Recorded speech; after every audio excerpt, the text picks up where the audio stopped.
শেখ হাসিনার আমরা ফেসিবাদের সময় বলি, এই ফেসিবাদের সময়ও শেখ হাসিনার গদিকে চ্যালেঞ্জ করে আন্দোলন করেছিলাম আমরা। আমাদের উপরে আইন শৃঙ্খলা বাহিনীর এই রকমের বর্বরচিত হামলা হয় নাই।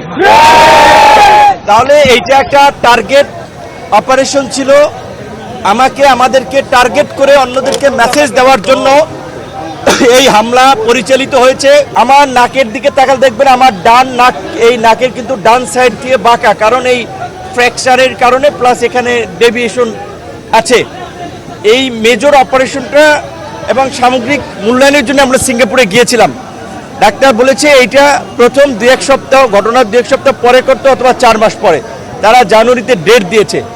এইভাবে টার্গেট করে আঘাত করা হয়েছে। প্রকৃত অর্থে এটা আমাকে বলতে হবে, শেখ হাসিনার আমরা ফেসিবাদের সময় বলি, এই ফেসিবাদের সময়ও শেখ হাসিনার গদিকে চ্যালেঞ্জ করে আন্দোলন করেছিলাম আমরা। আমাদের উপরে আইন শৃঙ্খলা বাহিনীর এই রকমের বর্বরচিত হামলা হয় নাই। তাহলে এইটা একটা টার্গেট অপারেশন ছিল, আমাদেরকে টার্গেট করে অন্যদেরকে মেসেজ দেওয়ার জন্য এই হামলা পরিচালিত হয়েছে। তাই আমি অন্যান্য রাজনৈতিক দল, গণ অভ্যুত্থানের আন্দোলনকারী নেতৃবৃন্দকে বলবো, স্বাস্থ্যকর অল টাইম হানিকম, সব সময় অল টাইম হেলদি লাইফ। আপনারা যদি পরবর্তী সিরিয়ালে পড়তে না চান, এই ঘটনায় যেই জড়িত থাকুক, যত বড় ক্ষমতাধর ব্যক্তি জড়িত থাকুক, তাকে বিচারের মুখোমুখি করতে হবে, চাকরিচ্যুত করতে হবে।